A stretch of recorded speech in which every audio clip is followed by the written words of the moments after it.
Hello, welcome to another episode of Understand Nation. We got ourselves another jam-packed week full of awesome, amazing, fun, and lively releases. Some heartfelt ones as well. Can I say one thing?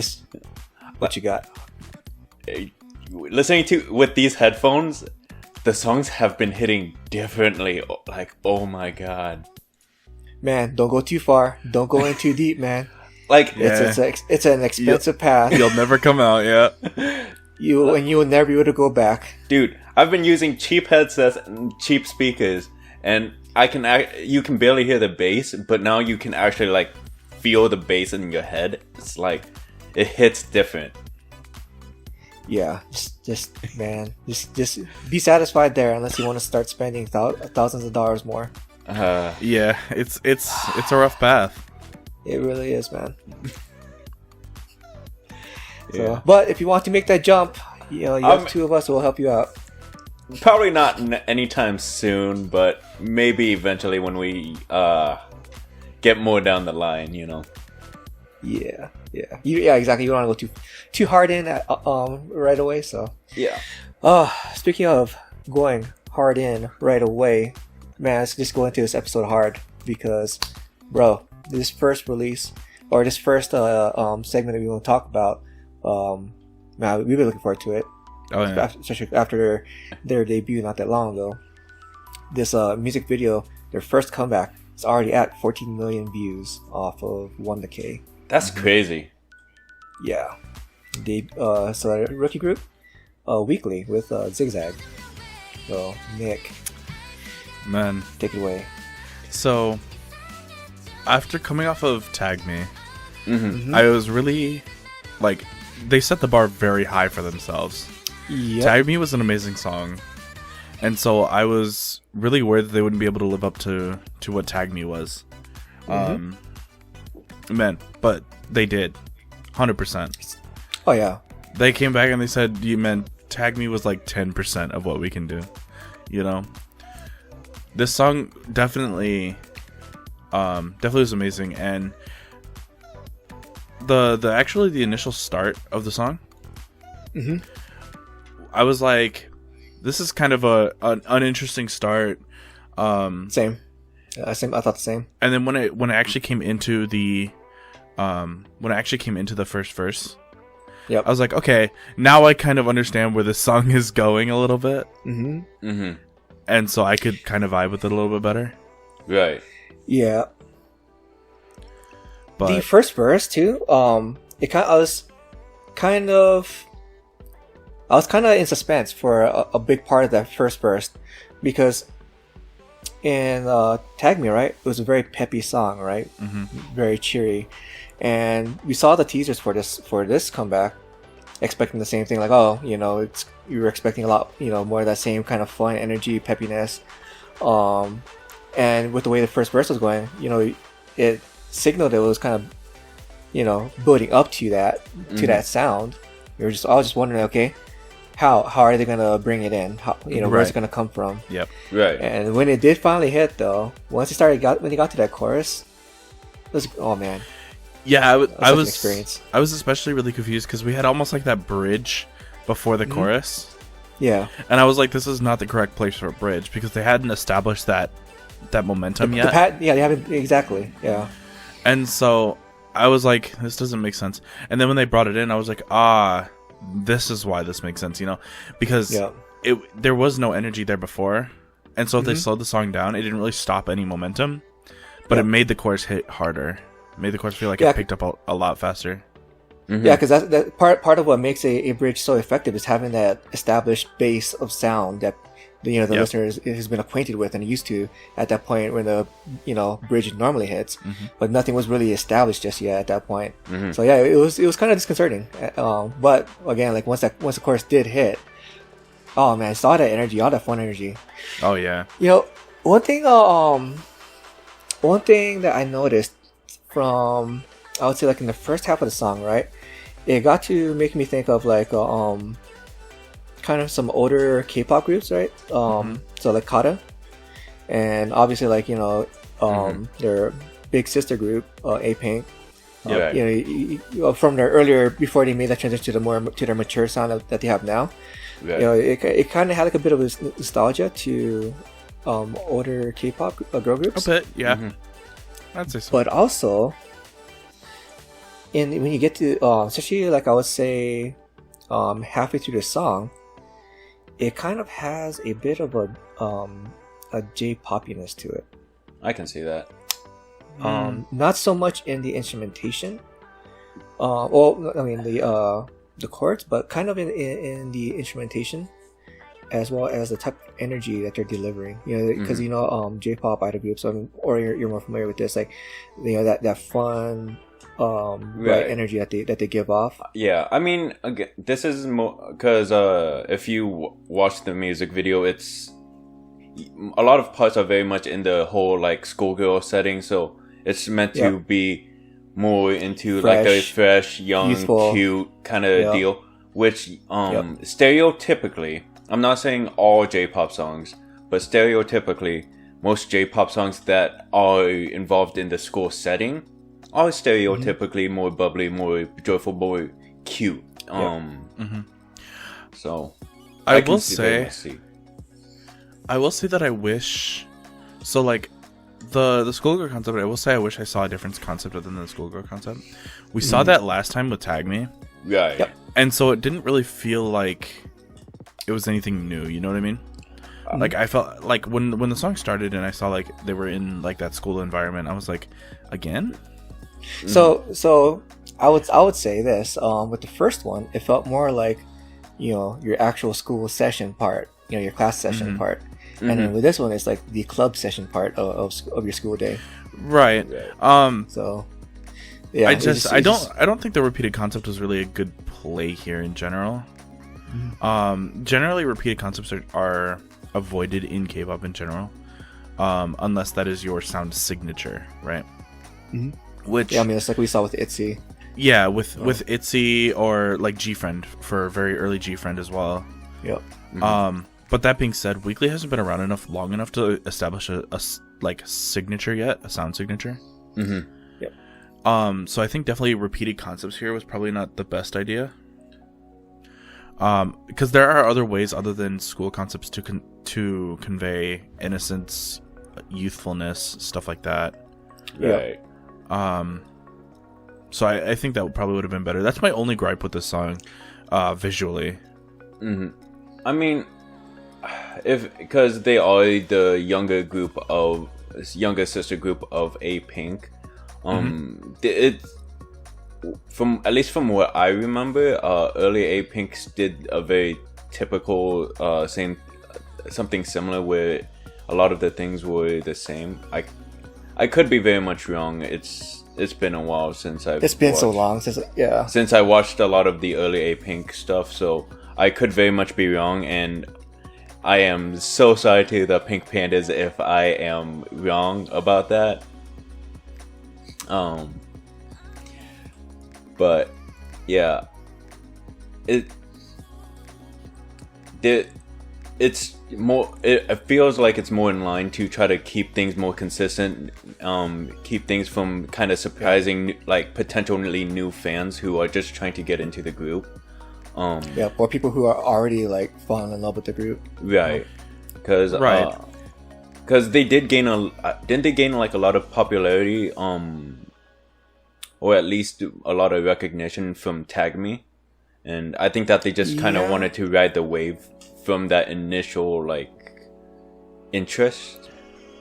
Yeah, because they already had like 11 million views in the first week of Tag Me. I can't remember what. I know it's like a large amount. They had a large amount of views from Tag Me. And we see it here as well. Like this has only been released for a few days now. Yep, 4 days as of this recording, and it's already at 14 million. Yeah. So we definitely see it here. I'm just saying personally, I wish I would have seen a little bit of a different concept. Right. At least somewhat of a change up. But anyway, that being said, I can see why they do that. One thing you could tell this MV was very much catered towards the newer, like potentially bringing in new fans. Because they have the name tags. They had that kind of like name tag thing in the corner of the screen. for who was popping up at the time, and I actually really liked that. It's something that I would do something like that. Yeah, it took the words right out of my mouth. I wish it's something that I wish more companies would do, simply because it is easier to introduce your members that way. And it is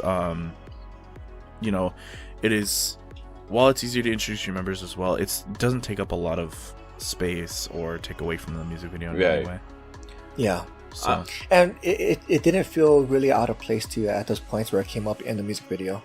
I mean, it helps that it was a school setting kind of concept, because I remember when I was a kid, there was always the like name tags that's just to make sure that your classmates knew who you were or whatever. Yep. So like it really doesn't feel out of place with like a concept like that. Maybe I'm the weird one. I don't remember that. I don't think that happened with me.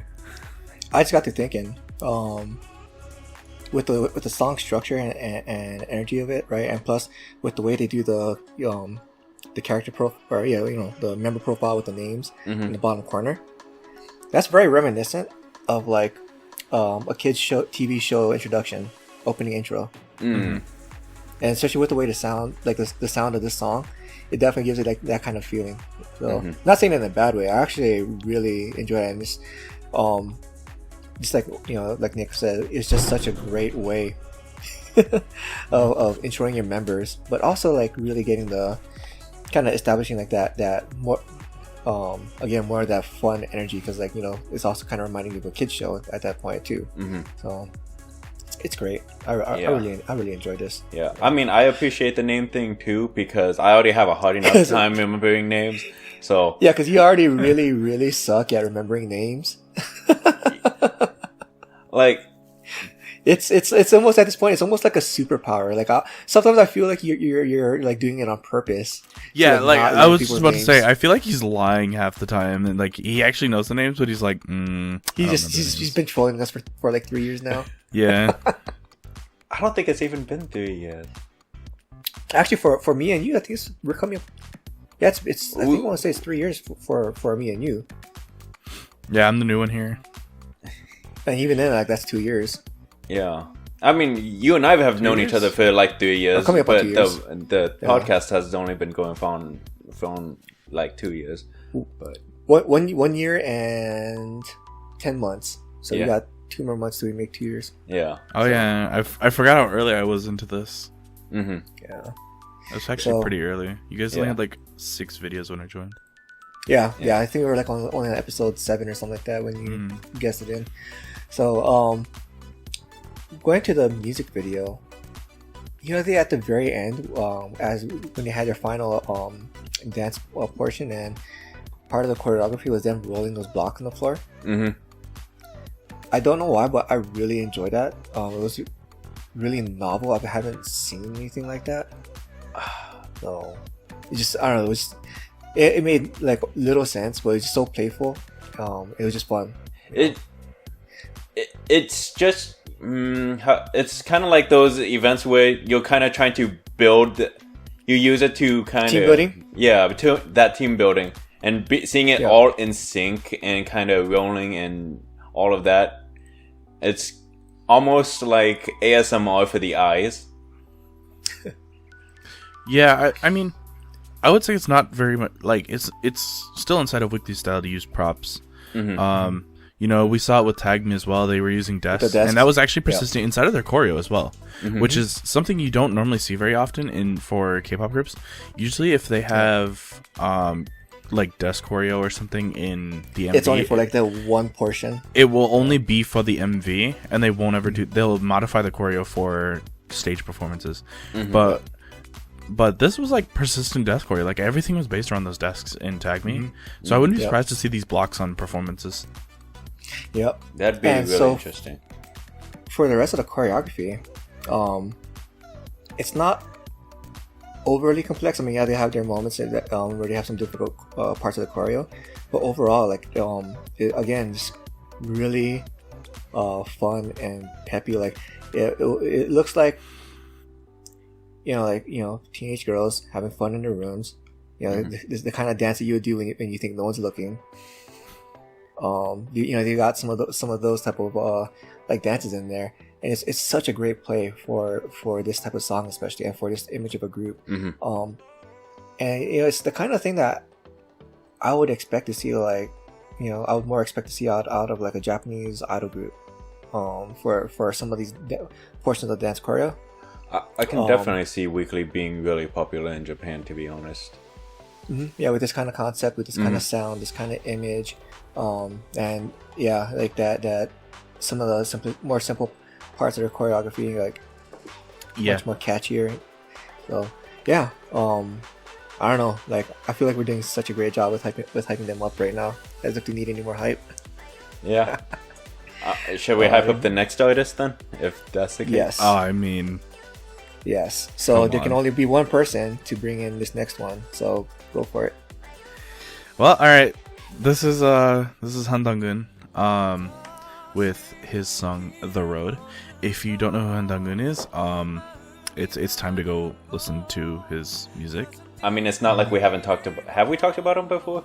No. Yes, I think so. Right. Oh, we did. I remember talking about him. I remember talking about him on an episode at one point. Okay. Well, he's come up before, like in passing, when we talked about other songs. Yep. Yeah. So if you don't know who Han Dong-gun is, this is probably my favorite artist ever. Which by the way, folks, this song that he's about to intro is such an entirely different song from what we just talked about earlier with Weekly. Oh yeah, it's completely opposite.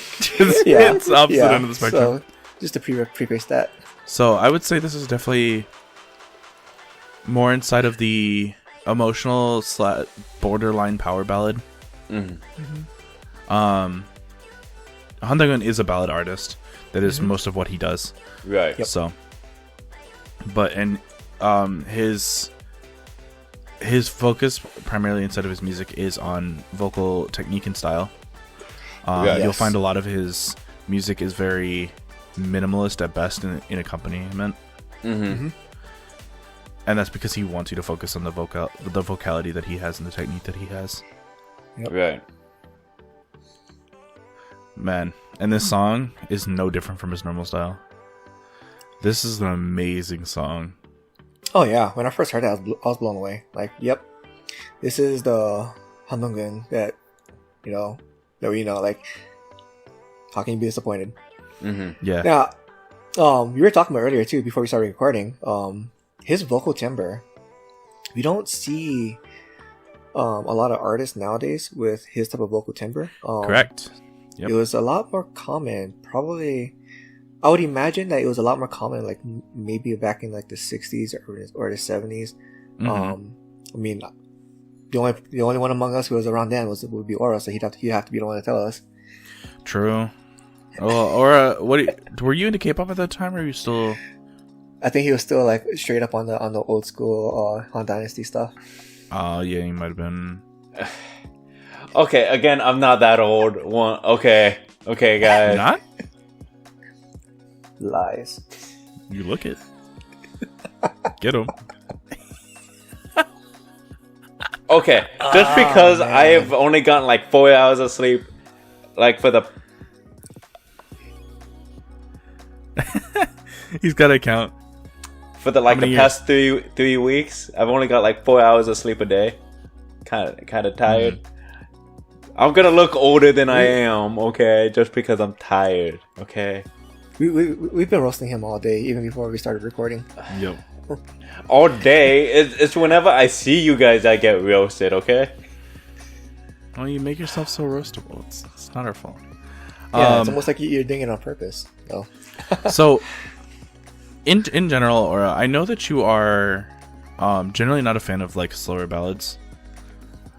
I want to know what you thought of this song in general. I actually really liked it. So one of my favorite parts was like before they transitioned from him being in the studio like singing on the mic to him like kind of producing the instrumentals in the where he belts out that note. I think I'm using the right word. Like, I think that's where when I decided I really like this song. When he first belted that note. Because it showed, like, that power in the song that was... that... I don't know how to describe it. That... Would you say that your new headphones have something to do with it? Because now you have headphones that can actually, like... Maybe. Register and make it hit the way it's supposed to hit? Maybe. Because I have not listened... I've only listened to this song through these headphones. I have not listened to it through my old speakers or the really, really cheap headsets. Because I remember this came up several times before. I was like, how does like this part of the song not hit you? Like, it is such a well executed part, and it's like, you know, those... Because usually, like, when I'm listening to these kinds of songs, all I'm doing is listening to it here. But when I heard it here, I kind of heard it vibrate through my head, you know? And you can actually... So it actually hit. Yeah, it actually hit. So... Interesting. Man. It does definitely make a difference to listen to these power ballads using something that can basically help make you feel the song. Yeah. Wow. All right. Yeah. And one thing is the reason that one reason that, like, the song works so well for Han Dong-eun, and the reason that it's so just in line with everything is because the composer is Kim Hyun-suk. We saw him a little bit in the video as well. He's a very well-known composer for songs. He has a very extensive list of stuff that he's worked on.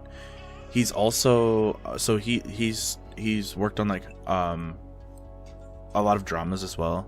He worked with Vix's Ken. But he's done a ton of stuff. He's also been on notable shows such as, like, Masked Singer, stuff like that. Super well known. He also actually at one point back in, like, 2017 wrote a song for the president. Oh wow, yeah. That's quite an honor. Yeah. He also runs or at one point ran Kiwi Media Group. Kiwi Media Group. That's a oh gosh, I can't remember. I know I'm familiar with the name. I can't remember any of the artists off the top of my head. So it houses, like, broadcaster Park Shin-young, Kilograms, singer-songwriter duo Nick and Sammy. There are notable groups under Kiwi Media Group. But in general, he's like super. He's been in the industry quite a long time. Right. Like, we talk about JYP, you know, as a power figure in the industry.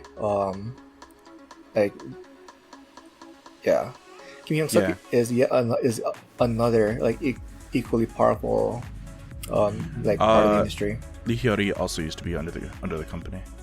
Okay. Yep. So definitely a pretty decent label. So Kim Hyun-suk worked on this song as well, and it looks like also helped with all of the songs on the album. Okay. Oh, wow. Because the album actually has him. So the album is Han Dong-eun x Kim Hyun-suk 4 Seasons. Okay. So it looks like he has a significant play in every song on the album. Okay. But now, like we were talking about earlier, for Han Dong-eun, he focuses a lot more on his vocal technique and his vocal style. He's got such a fantastic way with, painting, his vocals with emotions. Yes, with that delivery. And he he's got this perfect balance too, with the way he implements vibrato. Like he doesn't overdo it.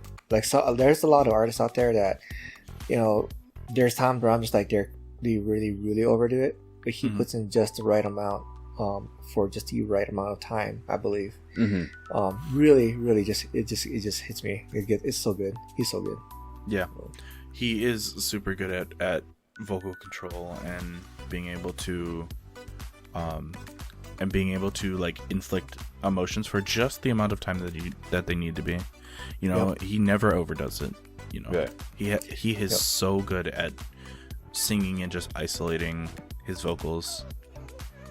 And you know, with the way the musical company just really does just that, accompany his vocals, staying out of the way, it really does like allow his voice to just be in control of the whole song. Yeah. Normally, I actually wouldn't like that in the mixing. You know, with the vocals being this forward, so the accompaniment is so far back. But with his vocal style, and I know how he prefers to sing. I actually am so used to it that I really love it. If I was a new, like someone that was listening to him for the first time, it might be a little more difficult to get used to. Yeah. But yeah, I mean, I'm just in love with it. For me, if you're gonna put the music that far back, and you know that mixed down, I will not enjoy it unless the vocals are that strong. If the vocals is not that strong, I'm not gonna like it. So. Yeah, you really can't have a single flaw in your vocals. Yeah, nope. It's just you can't. You have to be like 100% confident that you can sing this song and sing it perfectly. And also being able to like really lose yourself into those vocals, into your singing, and have all that passion in there. Like Huyen, you know, Mamamoo Huyen, she's like one of the other like vocalists I could think of that can really do well with this type of mixing as well. You know, like I said it before, like she can fill up an entire stage by herself with her vocals. So, and same with Hanungen, like he's that powerful of a vocalist. So, man. So if that has not convinced you to check this song out, please make it a point to fit that in. Like even if you're not into ballads, check it out. Like 100%. Like so grab a cup of tea. Yes. A good man, book. it's a perfect song to be having some tea and coffee and get cozied up in a blanket. Exactly. If you got a fireplace, put on the fire and just lose yourself in his vocals. And don't use cheap speakers, okay? Don't use cheap speakers. Yeah. So, you guys ready to move it on? Yeah. Let's do it. All right. So, Aura, you want to take up the next one? Sure. We have Ryeowook. Yeah, I think that's how you pronounce his name. Ryeowook. Yeah, Ryeowook. With Calendar, and it's, I want to say it's a close to a ballad, but not exactly. I could be very wrong. Because it's another slower song, not exactly the same as Handangun, but it's still a really good song. No. Yeah, it's definitely got more of a kind of a light rock, soft rock. Definitely more in that like that pure, refreshing style of rock. Yeah. Yep. Definitely in there, man. Which you guys heard me because you guys saw my live reaction. Just even from the opening, like 25 seconds, I was already loving it. And then when his vocals came in, I was like, "Yep, full send." Yep, 100%. So, little information on Ryeowook. Ryeowook is not a new artist to the industry. Nope. He is from Super Junior. Yeah. Been there for a while. Two things notably about this song. Did you guys think that the song sounded familiar? A little bit. Like almost like you've heard it before? Yes. Yes. So what this is a very common light rock theme, but this follows a very and his vocal style is similar, but this follows a very similar style to something that Day6 would produce. Okay. It has produced in the past. Yeah. And I was gonna say, it falls very much within a lot of the same conventions of J-pop that uses like this type of light rock musical accompaniment. And Day6 does have a lot of those qualities as well. So. Yep. Even the general melody is something that I could see Day6 producing. And American pop, there's American pop music too. Or yes. Pop music, but that kind of uses the same type of musical light rock, style, light rock, and because Day6 is also has those same type of characteristics, right? So they kind of blend like the American style and J-pop style. Yep. Right. Yeah. Okay. Yeah. So, notable things about this song is when it comes to like production for the song. So, it was arranged by producer Park Won-jun, and actually new composers. So BB10 and Ryeowook are apparently new composers. And man, if this is their first song that they've composed like professionally, yeah, they got a long career ahead of them. Like, doesn't that get you excited to hear what they come up with next? Yeah, 100%. And the song was written by Cho Sung-tae, Han Soo-min, Kim Judy, and Clef Crew. So, a lot of hands were on the song, and that's why it's so good quality. I am like you talked about as well, Jihoon, before the recording. I am surprised to see this on Genie Music. But like you were also saying, that means probably it was more tailored towards the Korean media, and they didn't really try to tailor it towards the American media. Yeah. Right. And I think that's actually a good play here. Americans are notably like harder hitting, faster songs. Yep. And so this song really fit into that. Like, Americans are very known for liking pure, refreshing songs, you know? Yeah, we've heard songs like this in the American music space, they're usually very niche, or like if they do somehow get like mainstream like recognition, right, doesn't seem very common. I mean, I can't really say for sure because I have like, as you know, for the past 9 years, because I've been out of the American music scene for so long. So right, I know historically that's how it was. Yeah, at least from my experience, it has been a hit or miss with the American market for these kinds of songs. It's something that you would listen to. You'd hear sometimes on the radio, but it'd be coming after a really popular song, or it'd be something that you'd listen to with like your significant other or something like that. Yeah, I would say that probably one of the more recognizable artists I could think of in the Western Hemisphere, anyways, of this that kind of has a similar style would be like Coldplay. Coldplay kind of does some stuff in this like similar to this, but not like as vocally focused. Shows your age a little bit. Yeah, Coldplay is like, well, again, like Coldplay was the only one that I could recognize from like, you know, that far back. Yeah. Again, I haven't been in the music scene for 9 years for the US, so.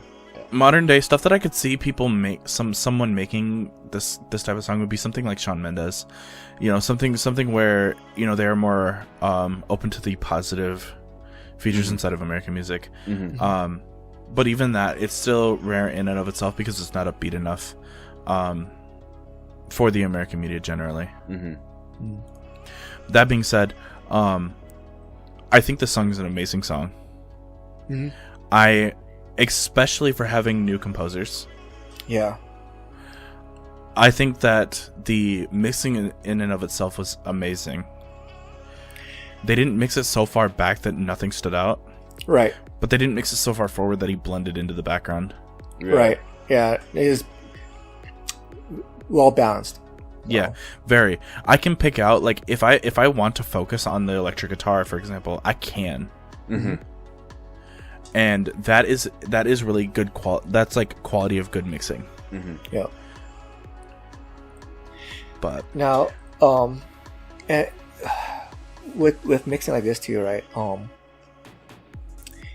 And just like we were, and also going back to like Handangun, it sounds like it actually sounds like they're singing with the music and not singing over a music, or over an audio track, right? Like you would with karaoke. Yeah. So I've always appreciated that with with good mixing. Yeah.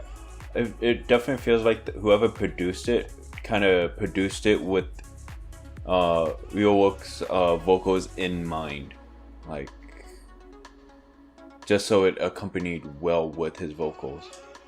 Oh, absolutely, absolutely. 100%. And another thing too with the song, it's a timeless sound. So 10 years from now, 20 years from now, it'll age well. Yeah. Songs like this age well, and I say that because you've also heard similar styles to this in the past 20 years even. So if it's a sound that holds up now for being as old as it is, you know that it's going to hold up well in the future as well. So this will be on a playlist for a long time. Right. Oh yeah. Can I say for the music video though, there is one miss that kind of hurts me a little bit. There were parts that I was hoping I'd see a band in the background behind Ryeowook when he was singing. That was probably the biggest miss for this music video. In those parts, I was hoping for like maybe a keyboardist, a guitarist, or even a scene with all of them just performing together. I mean, we've seen that a lot in other songs and music videos, but here I definitely would have loved to have seen that as well. Yeah, so. Because there was a big open space, and and I don't feel like that they would have taken away from him, especially with the lighting that they chose, because the lighting that they chose made him shine, but like having silhouettes of the band in the background, I don't think would have taken away from it. And would have added just a little bit more to it. Yeah. So, oh man, such a great song. You guys got anything else you want to add to it before we move on? I'm good to move on. No. All Let's right. go. So this next one is an artist called Mandy. So I looked up her profile on Superbugs. It says that she debuted in 2009, except her music catalog, at least on Superbugs and on Genie Music, only goes as far back as 2017. So I don't know if that was a mistype, or she actually did debut, but she doesn't have the rights to have the older stuff released because, I don't know, legal reasons with the old label maybe. But whatever the reason may be, she may or may not have actually debuted from 2009. I may have actually debuted in 2017. So, this song, Day by Day, man, when I saw that in the chat, posted in the chat, and I listened to it, I was like, man, I feel like this is a song that was picked for just for me. This is definitely my style. I saw this and I listened to it, and I was like, we're gonna love this. Yeah, hands down. Because it does have like that indie acoustic style that I love. Like, you guys hear me say that probably 12 episodes straight now. I can't seem to go an episode without saying it. Yeah. The indie acoustic style is really, there's something about the indie acoustic style that just when it grabs you, it holds on, It's so atmospheric. It's so atmospheric, but also it's so tame in essence. There's nothing really happening aside from like in the first 2 minutes of the song. There's nothing happening besides a guitar being played and her singing, and I loved it. Yeah, and honestly, that was more of my. I liked that more than when they brought the synths and the drums in and everything. I was like, can I just get more guitar? I would have been fine if they just left it with just the guitar for the entire song. Yeah. Because it also, what that does is that it has a very closed soundstage. And it just sounds like it's somebody, you know, in their room just strumming away on guitar and singing. It's very soothing. Yeah, it's almost like you're kind of just there chilling with her, and she's just like, hey, you know, let me just bring out my acoustic guitar and just play a tune. Yep. And it's such a nice feeling. And I know not a lot of people can have had that experience where, you know, they're just chilling with friends and then someone just goes, hey, you know, I kind of want to just play a tune and then just play on an acoustic guitar. But in those moments, it is so nice. It is absolutely nice just to relax to something like that. No, I did like the snare drums too. When he brought in the snare drums, that's the slow drumming away, and I mean that's another instrument I love too, especially in jazz, and but also in this type of music. Oh God, this is such a song for me. Her vocal delivery here is just very soothing, very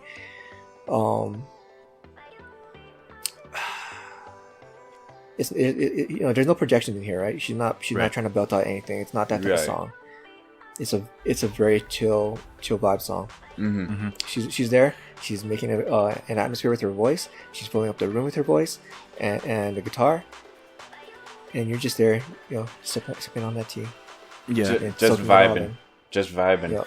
And then I always bring it up because it holds a special place in my heart. But that cello, man. Like, I knew you were gonna bring it up. I gotta bring it up, you know. I knew you were gonna bring it up. You mean the big guitar? Oh, the big violin. Man, like the big sound it creates, right? Such a contrast, right? Because it really just kind of like pierces into the air, or it does. Punches into the air. And when they push it that far back, right, you can tell it's there, but it's not like the focal point. Like it's weighing down the atmospheric sound they've created. Yep. And I actually really like that. I really find that to be a really nice feature that a pushback cello or a pushback bass can create, like a bass guitar, for example, is that it's almost like a weight in the back of the song, right? Keeping everything somewhat grounded so that it doesn't just, because like if you imagine like the song is so light, right? Yeah. And it feels like it could just fly away. And you know, it was such a long build up to even get to all that. To even like once they to the point, it was like 2 minutes and 20 seconds in or so, where they started like bringing in the snare drum, and then eventually like you start bringing like very very light piano. Like I'm talking about like you get like maybe one key every few seconds, but the piano's there, and then like again bringing in a cello. Like was it like at the 4 minute mark or so, 3.5 minutes they brought it in. Yeah, like, it's just such a great build up. Yeah, and that's another thing. This song is really long. Yeah, it's 5.5, almost 6 minutes. It's almost 6 minutes, 5 minutes and 54 seconds. The other thing I really liked about the song as well was the way they ended with that guitar strumming for an outro. Yeah, and then it just gradually slows down, you know, and then it just fades off. And if you have the song on loop, that fade off into the beginning of the song again is so just like, it's so blissful. It's amazing because it doesn't feel like the song ever ends, but the song's also long enough to where it doesn't feel like it's repeating. Right. Yeah, you know, it's so simple too. I'm pretty sure, like if I have my guitar with me here, I could probably pick it up and just play it. Like, but even as simple as it is, I really loved it, and really, it almost felt addictive. Just as simple as it was. Yeah, I've had this song on repeat on loop for a while now. It's been out for a little bit, but I've had this song on loop for a while now, and man, like it's perfect. It's I've been listening to a lot of lo-fi lately. Just because I've been in that kind of vibe, and man, like this is a nice change up from lo-fi without feeling like I'm losing like the vibe, you know? Right. But also, And- compared to lo-fi, you have more of that organic feel to it. Yeah. Whereas lo-fi has a lot of artificially created, music. Mhm. This is almost feels fully organic, and it's really nice. Especially because of her vocals too. When I was when I first listened to it, I was listening to it over some of that Yorkshire tea that I just got. So I'm just here, soaking in the atmosphere, enjoying this hot cup of tea, and just taking it all in. It was such an amazing. I feel like most of these songs that we're talking about today, we've just been saying this would go really good with a cup of tea. This goes really good with a cup of tea. We've been in that kind of mood like the past few weeks, haven't we? Yeah. Yeah. Well, this is the fall effect that we've got going on. Like we are coming into fall. Mm-hmm. That's true. All the songs are, as you could tell, all the songs are starting to slow down a little bit. Yep. Right. As we get into ballad season. Yep. But I definitely really like the song. And when I threw this song into my playlist and then shuffled, I got Ryeowook right after this. Oh man. Yes. Perfect combo. Deadly combo. Yes. Oh my goodness. Next thing you know, you're gonna tell me some bottom U comes in. Oh man. Oh, she's in the playlist. She's definitely in the playlist. Yeah, man. It's just everything about the song. It transitions so well to other songs. Mm-hmm. It sets the tone and atmosphere. Everything about the song is perfect for a playlist. Right. So throw it in yours. Yes, please. It So needs more on the views. playlist? It needs more views. Check it out. Oh man, criminally underrated. Nick said. Oh yeah. Yeah. So, speaking of songs thrown on your playlist, Nick, the next one. Man, songs to throw in your playlist. Here we go. So, this is Seok and Lin Song, and they did a collaboration song called Memories. It's on 1K. It has 87,000 views. I am pretty sure people already cried just from seeing the title of that song alone without even seeing it. Oh Okay, yeah, I looked through the comments, and everything is crying. It's like either crying or X1 reunion or anything of the sort. Man, it is nice to see all the X1 boys are doing well. Yeah. Right. After the whole fiasco with X1. Mm-hmm. Yep. Man, this song. If you had told me at the before this was announced, if you had told me that they would be doing a song called Memories, I would have told you, stop trying to get me in my feels. Yeah. It is such a bromance song, okay? And despite what the title may say too, it's also got a bit of a hopefulness, kind of a feel to the song. It's not a song that's wallowing in despair, wallowing in bad memories. It's more like it's refreshing. We're reminiscing about the fun times we had. Mm-hmm. Yeah, it's very much that feeling of look, I'll be here even if I'm not here physically. You're right. So long as you keep me in your memories, Mm-hmm. And I think that's a great message to a lot of the X1 fans, especially. We know how it feels. We followed PDX pretty heavily with our draft. God, we were so invested. The emotions, man. Yeah, the tears shed are. How many no times joke. did we cry? Every episode. But that being said,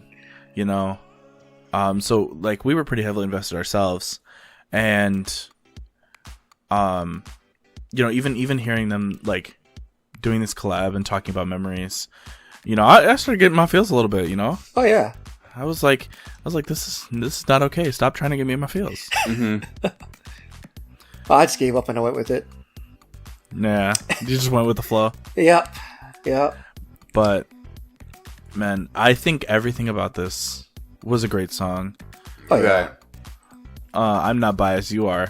But anyway, everything about this song was great. I'm pretty sure we're all biased, and I am all in for it. Okay. Oh yeah. Yep. Yeah, it's been really great watching the duos as well. That come out of this, like H&D. Yes. This, you know, and the other duos that have come out of this, and also seeing like I mentioned before, also seeing like all of them go solo, like Jinhyuk and everyone kind of making music. It's really nice to see. Right. Or redebuting groups. We have some of those as well. Yep. Johan, the Maru boys. Yep. Man. This song is very much bittersweet for me. Bittersweet. Yeah. Yeah. You know, it's bittersweet because it does remind me of the times that they were, you know, going through PDX and watching them get announced as X1. And the eliminations and everything. But you know, man. What's up?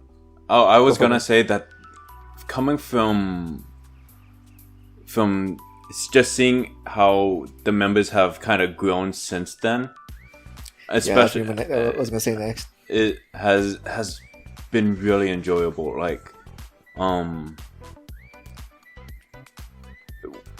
when they were trainees on the show, some of them weren't as good, but like just seeing like Kim Woo-seok and Leon Song just kind of sing something like this and show this side of them, which is basically kind of it's really enjoyable seeing how the boys have been showing different sides from their original like MV that they kind of produced as X1. And seeing all these different sides has been real enjoyable. But yeah, what were you gonna say, Ji-hoon, about? I was gonna say the same, like basically the same thing. Like, especially with like Ian Song. You know, I said it before we started recording. You know,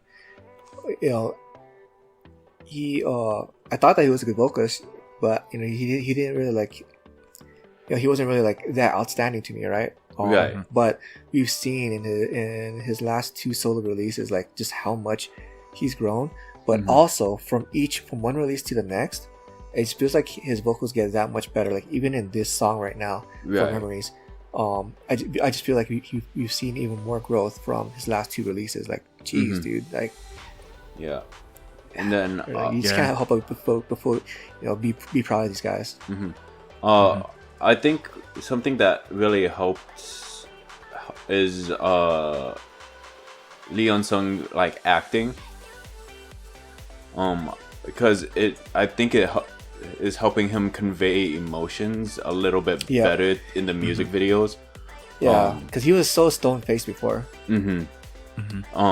So just having that acting experience, I think, is really helping him find himself as an artist, and just seeing him with Kim Woo-seok in this music video, just having fun, being like best friends or whatever, and basically still supporting each other, has made this music video more enjoyable, especially just seeing them progress. Yeah, I also want to really emphasize the fact that this is 2 companies collaborating with each other, which doesn't sound like a lot. Like, oh yeah, well, it's just 2 companies and talk. This is really, really weird for K-pop. Right. Companies don't really talk to each other. Companies don't really. They if they collab, it is something that is in talks for a long, long time. Yeah. I'm used to seeing it more from like more powerful, like established companies as well. Like oh gosh, what was that one song that you had on repeat 3 years ago, Aura? It had like oh gosh, like members from G Idol, G Friend, I can't remember. It was like a 4-way collab. Huh? Yeah. Well thing, yeah. Like stuff like that. Yeah, you know, you're used to seeing like from like powerful like industry leaders. You know, like. But I mean, here we're talking about TOP Media, brand new music. Right. Not really big labels, like mid-sized labels, right? Smaller. Yeah, and like neither company really has a ton to gain from this that they couldn't gain from a solo debut. Right. But I think that is a lot of that is the power of their friendship, you know, and I'm sure they pushed really hard for their companies to do this. Yep. Man. I mean, oh, go ahead. What we got was great. I mean, like, the companies probably did also see the power in, like, X1's fandom as well, you know? Because they expected 5 years. Didn't exactly get that. So giving the fans something like this from a business decision could potentially be really good, you know. Definitely would make the companies look a little bit better by allowing their artists to collab together, even for a short while. From a business standpoint, it could potentially pay out. Yeah, and you know, it could also open the way for more collaboration between the two companies as well from other artists that in their lineup. Exactly. We've seen that before too. Was it back in the day with was it Big Hit and Source before the merger? They've already had an established relationship beforehand. So. Yep. So, guys. Man. Don't make me do this. What are our picks of the week? Don't make me do this. How are you gonna do this to me, Geun? How are they gonna do this to us? Look at what they dropped on us. I know. They couldn't drop this like weeks coming, like so that I could pick all of them. Nope. Nope. For myself, I would have to say probably. Oh my god, I can't even say. I don't know, man. You started, now you gotta keep going. It is the week of tea and ballads. Tea and ballads. Because like I kind of want to go between either Ryeowook, but then there's also Seok and Yoon Song, and then there's Mandy, and then Geun, and then Weeekly'sZig. So yeah. Basically, it's like all 5. That is all of them.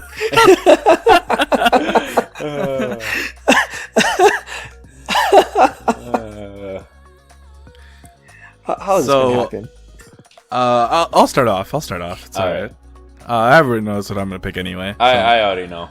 Yeah, everyone knows. The second his name is in the title, you already know what I'm gonna pick. Yeah, I gotta go with Handangun. The road. Man, there's no way I'm not picking this man over anyone. Well, considering you already said that he's like one of your favorite artists. Like, if him and SIS are in the same week, I still gotta pick him. Like, there's nothing I can do about that. Nice. All right. Or did you already have your pick? Yeah. All right, go for it. So I'm going to have to pick the last one we spoke about, Kim Woo-suk and Leon Sung Memories. Yes. It's all about that bromance, man. All about that bromance. Yeah. Well, I've been leaning towards Ryeowook and Calendar, but then there's also Weekly, and then there's Mandy, and then all of these other things. So I'm gonna go with Mandy. Alright. Mandy, yeah. Ooh. It's definitely been my kind of vibe for lately. But then again, so is Weekly. So yeah, because you guys remember a few weeks ago, right? A few weeks ago, I was saying like, man, I kind of want some peppy, fun bubble pop, or you know, like really bubbly pop or whatever. And then Weekly just been hitting that sweet spot. So, oh my goodness! All right, well, let's move on to our quick shots, boys. So Nick, take it away. All right, well, I'm gonna just go with 2 back to back. First one, Illy released a music video. When We Were in Love. It's an 11-minute video, by the way. Don't you mean a music short movie? Yeah. Short. Yeah. Illy released a short film, called When We Were in Love, and first off, the film is amazing. I think it's really well shot. You will cry. And the story is amazing as well. It's beautiful. Did you? Yeah, you will cry. Was it a dog scene? Yeah. Yeah. Yeah, you will cry. Yeah. And second, is her vocals are so amazing. Ailey is nothing short of amazing in and of herself. So make sure you go listen to that and watch the short film. Technically, it's not called a short film, but it is a short film. Let's be honest. Yeah. So definitely make sure you go check that out. It's on her official channel, Ailey Music, and it has 192,000 views. Criminally underrated. Right. So, my other thing is Blackpink. They made news again. Surprise, surprise. Anyway, Blackpink Jennie's her solo track, has overtaken Psy's Gangnam Style on Spotify to become the most streamed song by a Korean soloist. Her solo debut track has surpassed 240.8 million streams on Spotify. Mm-hmm. The previous record was Psy's 2012 smash hit, which racked up 240.6 million views. So, just recently passed, and it doesn't look like it's gonna stop anytime soon. Nope. Yeah, man. So, congrats to Jennie on her impressive achievement, and I'm sitting here shocked. I'm gonna go ahead and throw it over To me. to you, Aura. So this is a little bit of a sadder news. Well, yeah, good and bad. It's debatable. So Twice's Jonghyun is going for the upcoming promotions for Eyes Wide Open. She will be sitting out for the promotions due to working on her mental health for anxiety. It's very similar to Mina for when they were doing promotions last year, I believe it was. Yeah, it was last year. Yeah, so we very much wish her like good health and wish her to be better and hope she recovers very soon. And then gonna kick it over to Jihoon for the other. Alright, so we're going to end this off with some fantastic news. Project Girl Group, Refund Expedition. You should know a few of these names at least. Lee Hyori, Oh Jung-hwa, Jessie, and Mamamoo Swasa got a perfect all kill. Amazing. Nice. I'm honestly surprised. Mm-hmm. So, and I'm happy for him. Really am. Yeah. So. Still waiting for amazing, that. So. Still waiting for that MV. Well, after what you were telling us about the interaction between Seok and Hwasa, Yeah. it sounds like that's going to be up in the air. Well, go on YouTube, look up Seok and Hwasa and Refund Expedition or Refund Sisters, and it's got like Seok like wanting to do a $2,500 MV. So good interaction, hilarious. Because his reaction to Hwasa's actual numbers of about $100,000 is pretty hilarious. He's one of my favorite comedians. So, all right. Well, Nick, you want to take it away for the closing? Sure.